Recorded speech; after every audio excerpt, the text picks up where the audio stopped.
శ్రీకాకుళం జిల్లా ఆమదాలవలస మండలం నిమ్మతొర్లు వాడలో అనేక మంది రైతులు ప్రకృతి వ్యవసాయం చేస్తున్నారు. సేంద్రియ విధానాలను అనుసరించి ధాన్యం, చెరకు, కూరగాయలతో పాటు ఉద్యాన పంటలు సాగు చేస్తున్నారు. తిరుమల శ్రీవారి ప్రసాదాల తయారీలో సేంద్రియ పదార్థాలను మాత్రమే ఉపయోగిస్తున్నారని తెలుసుకున్న రైతులు ఇక్కడి బెల్లాన్ని పరీక్షలకు పంపించారు. మార్కెటింగ్ అధికారులు చేసిన పరీక్షల్లో నిమ్మతొర్లు వాడ బెల్లం చాలా స్వచ్ఛమైనదిగా తేలింది. స్వయంగా తీతిదే అధికారులు ఇక్కడికి వచ్చి మొత్తం బెల్లాన్ని ఇవ్వాలని కోరగా రైతులు అంగీకరించారు. ప్రస్తుతం ఏడాదికి 20 టన్నులకు పైగానే దేవస్థానానికి బెల్లాన్ని సరఫరా చేస్తుండగా భవిష్యత్తులో పరిమాణాన్ని మరింత పెంచనున్నారు.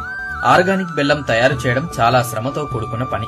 దీన్ని కూలీలందరూ కలిసి చక్కగా ప్యాక్ చేస్తారు. స్వచ్ఛమైన బెల్లం తయారీలో చిన్న పొరపాటు చేసినా బెల్లం నాణ్యత దెబ్బతిని ఎందుకు పనికి రాకుండా పోతుందని రైతులు చెబుతున్నారు. తిరుమల శ్రీవారికి తమ బెల్లంతో ప్రసాదాలు తయారు చేయడం అదృష్టంగా భావిస్తున్నామన్నారు.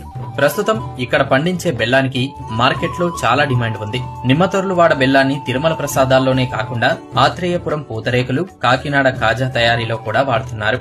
రైతులే స్వయంగా ధర నిర్ణయించుకుని అమ్ముకోవడంతో స్వయం ఉపాధితో పాటు ఆదాయం దండిగానే ఉంటుంది. ఒక బెల్లం తయారీనే కాదు, అన్ని రకాల ఆహార వాణిజ్య పంటలు కూడా సేంద్రియ పద్ధతిలో పండిస్తూ ప్రకృతి పరిరక్షణకు, ప్రజారోగ్య